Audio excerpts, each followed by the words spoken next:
Hi guys! Nagbabalik na naman po ang Ate Edilinyo para sa isa na namang mini vlog. Ngayon naman ay ipapakita namin sa inyo ang aming experience sa Qatar Airways Business Class. At itong magandang lugar na nakikita nyo ay ang Hamad International Airport sa Doha. Talagang hindi magpapatalo itong Doha dahil sila ngayon ang number 2 sa best in airport in the world. Napakaganda naman kasi talaga. Lumilevel talaga siya sa Singapore. Kung dati ay ang malaking teddy bear lang ang makikita doon, ngayon ay napakadaming attractions na.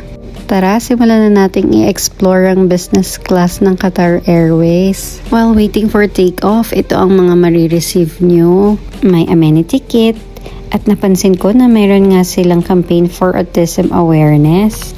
Mayroong towel at welcome beverage.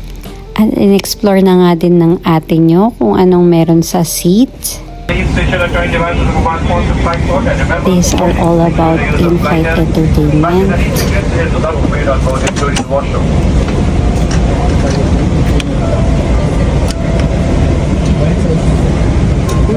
Ito meron pa silang lagayan sa ilalim.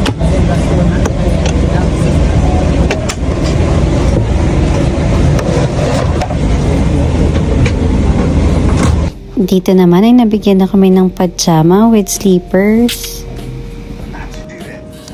Ipapakita ko na nga pala sa inyo kung anong nasa loob ng amenity kit. Meron silang pang girls at pang boys.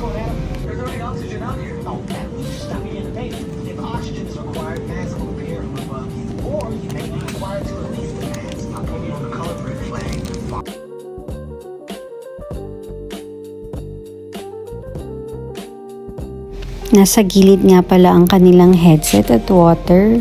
Simulan na natin ang ating 6 hours flight puntang Phuket.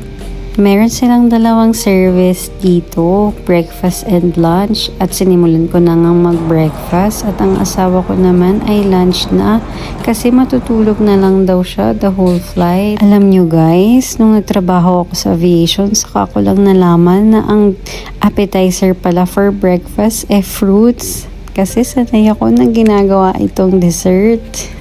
Continue na tayo sa main course. Baka nagtataka kayo kung bakit kami naka-business class ngayon. Kung pumaldo na ba kami sa casino or anak ba kami ng contractor.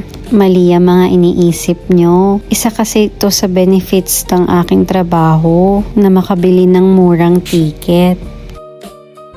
At dahil busog na, susubukan ko na kung makakatulog ako sa flight.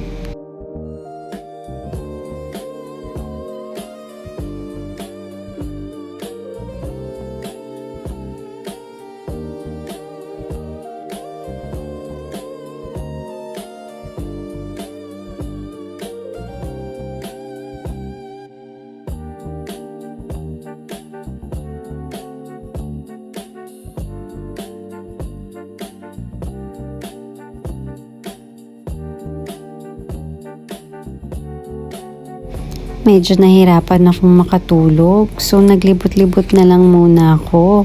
Meron silang pa-bar counter dito kung saan pwedeng mag-gather ang mga customers nila. Meron silang unlimited snacks at syempre, meron ding unlimited alcohol. Pero syempre, drink moderately hanggang sa kaya mo lang.